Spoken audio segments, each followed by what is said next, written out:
ఇప్పుడొక్కసారి ఆకాశం వైపు చూడండి. ఆ నక్షత్రాల మధ్య చీకటి లోతుల్లో ఏదో ఒకటి మన వైపు వస్తోంది. నవంబర్ 2026లో భూమి వాతావరణంలోకి ఒక అపారమైన గ్రహాంతర వాహనం ప్రవేశిస్తుందని బాబా వాంగా అనే ఆ మహిళ ఎన్నో సంవత్సరాల క్రితమే చెప్పేసింది. ఆమె కళ్ళు చూడలేదు, కానీ భవిష్యత్తు స్పష్టంగా చూసింది. ఆ రోజు దగ్గర పడుతోంది.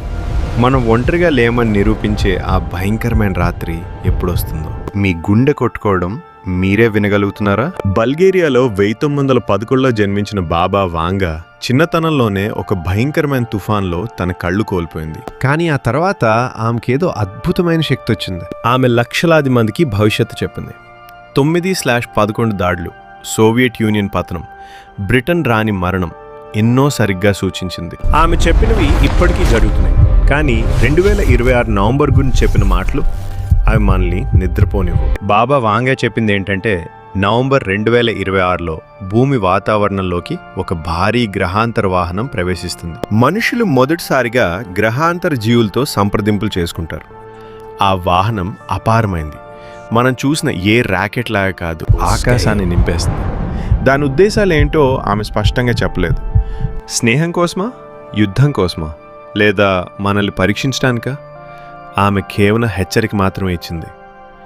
ఇప్పుడు ఆ హెచ్చరిక నిజమవుతోందా అని ప్రపంచం చర్చించసాగింది. అమెరికా అధ్యక్షుడు డొనాల్డ్ ట్రంప్ యుఎఫ్ఓ సంబంధిత రహస్య ఫైల్స్ విడుదల చేయమని ఆదేశించారు. ఆ ఫైల్స్ నుంచి వెలువడుతున్న సమాచారం, ఇటీవలి అనుమానాస్పద అంతరిక్ష వస్తువులు అన్నీ బాబా వాంగా చెప్పినట్టు ఒక్కటిగా కలిసి వస్తున్నాయి. ఇది కేవలం యాదృచ్ఛికం కాదు, ఇది హెచ్చరిక. కానీ మన భారతదేశంలో ఏమవుతుంది?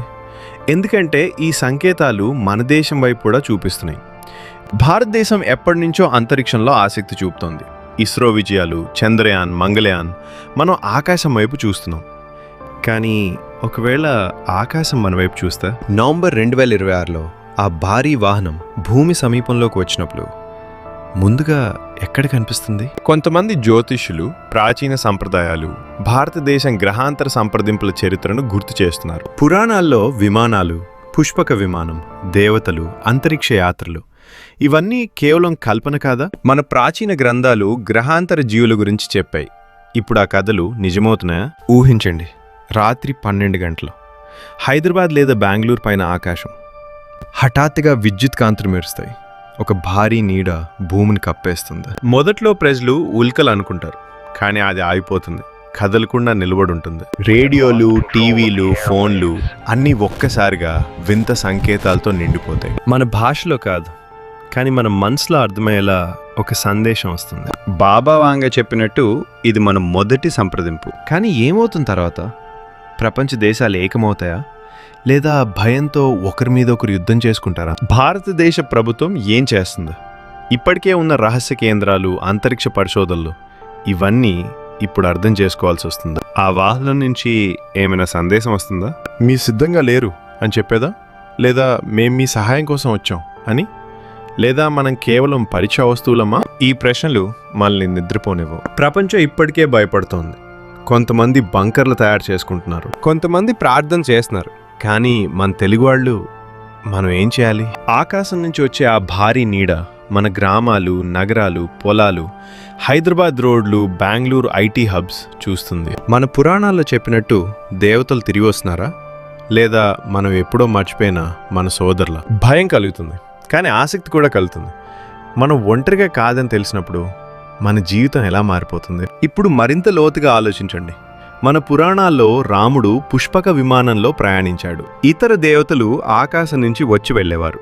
ఆ విమానాల వివరణలు ఇప్పుడు బాబా వాంగా చెప్పిన భారీ వాహనంతో సరిపోతున్నాయి. ఇది కేవలం యాదృచ్ఛికం కాదు, ఇది మన చరిత్రలో దాగి ఉన్న సత్యం కావచ్చు. ఇప్పుడు ఊహించండి, మీరు ఇంటి పైకప్పు మీద నిలబడున్నారు. రాత్రి చీకటి. హఠాత్తుగా ఆకాశం మారిపోతుంది.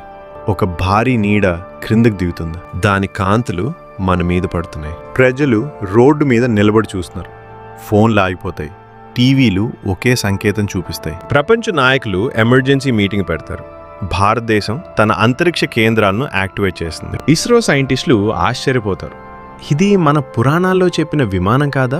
బాబా వాంగే చెప్పినట్టు ఇది కేవలం ఒక సంఘటన కాదు, ఇది మన జీవితాలు మార్చేసే ఒక టర్నింగ్ పాయింట్. 2026 నవంబర్ దగ్గర పడుతోంది. ఆ రోజు వచ్చేసరికి మనం సిద్ధంగా ఉండాలి. మన మనసు స్థిరంగా ఉండాలి, భయపడకుండా ఆసక్తిగా ఎదుర్కోవాలి. ఎందుకంటే ఆకాశం మనకు ఒక సందేశం పంపుతుంది, మీరు ఒంటరిగా లేరు అని. ఇప్పుడు కళ్ళు మూసుకోండి.